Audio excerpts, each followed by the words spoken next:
그래서 이 상황이 계속되면 저는 내년 3월 9일 대선은 보수 쪽에 여유 있는 승리로 끝나지 않을까 저는 이제 그렇게 전망합니다. 제 말씀은 일단 여기까지 드리고 여러분들 질문을 제가 받겠습니다. 네, 다른 질문 있습니까? 지금 이제 몇 달 안 남은 상황에서 굉장히 불리한 상황인데, 네. 그 정도의 어떤 그 이력이 있고, 뭐 조직력이 있고, 뭐 전략인지 모르겠지만, 그랬던 좌파 세력이 몇 달 남아있는 그 기간에 또 어떻게 그와 유사하게 이 판을 뒤집을 만한 네. 그런 어떤 움직임을 또 가능성이 있는지. 네. 그리고 두 번째는 좀 부수적인 상황이지만은 지금 문재인 정부 어떤 좌파가 문재인 정부하고 이재명 후보하고 분류가 지금 뭐 이렇게 서로 이렇게 분리가 돼서 뭐 등을 돌린 것인지. 그냥 이건 제 추측인데요. 이해찬이가 대장동을 몰랐던 것 같아요. 그러니까 이재명이가 대통령 후보가 선출되고 나서 지지율이 더 추락했거든요. 이거는 뭐 다르게 설명할 수가 없어요. 이거는 대장동 때문에 추락한 거거든요.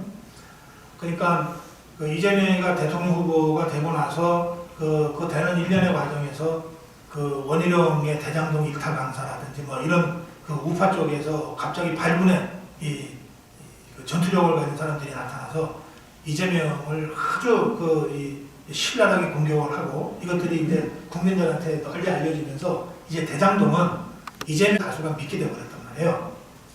근데 이거를 지금 이재명이가 그 대선 후보로 되는 과정에 이낙연과 이재명이 이렇게 엇갈리는 지점이 있는데요.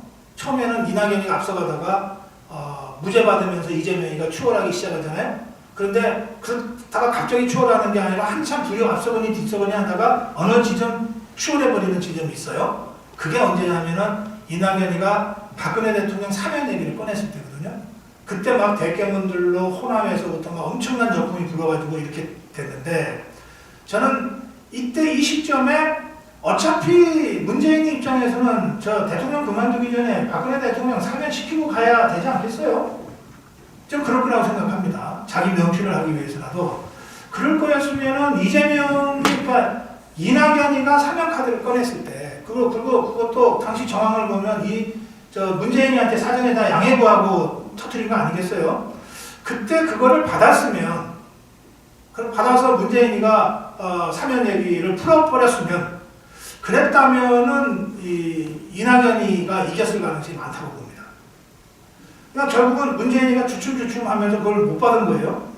그럼 그 시점에 당에서 실제로 이 상황에 가장 영향력을 많이 행사한 게 이해찬이에요. 나타나지는 않지만 진짜 상황이죠. 그러니까 이해찬이가 이 사태를 겪으면서 이재명 캠프의 자장으로 딱 가는데 저는 이해찬이도 바로 이 대목에서 박근혜 사면 문제를 이낙연이가 문재인과 따로 푸는 것을 보고 저거 안 되겠다 싶어서 이낙연을 치고 이재명을 선택했다 이렇게 보거든요. 그러면 이제 바로 그 시점에 이해찬이가 대장동을 과연 알고도 그랬을까? 대장동이 이렇게 심각하게 확산될 거라는 걸 알고도 이재명을 선택했을까? 저는 그렇지 않았을 거라고 생각합니다. 그러니까 역으로 얘기하면 이재명이가 정말 재주 좋게 잘 속여 넘긴 거지. 좌파들이라고 해서 말씀하신 대로 뭐 대충 산 사람들이 아니거든요. 그리고 이번에 정권 뺏기면 자기들이 어떻게 된다고 하는 걸 누구보다도 몸으로 느끼지 않겠어요? 절대 뺏기면 안 되는 대선이에요. 그것에 자기네 선수로 세우는데 대장동 같은 결정적인 그 약점을 노출하고 있는 후보를 자기들이 아무 생각 없이 그냥 후보를 민다? 이건 있을 수 없는 겁니다. 저는 그래서 대장동을 잘 모르고 이낙연을 제치고 이재명한테 올인을 했다, 좌파들이. 그런데 대선 경선 막바지로 가면서 대장동이 점점 커졌잖아요. 그때는 이미 되돌릴 수 없게 되거든요. 실제로 그 마지막 경선의 득표는 굉장히 상징적입니다. 이낙연이가 60인가 되고 이재명이 28밖에 안 나오잖아요. 이게 진짜 민심입니다.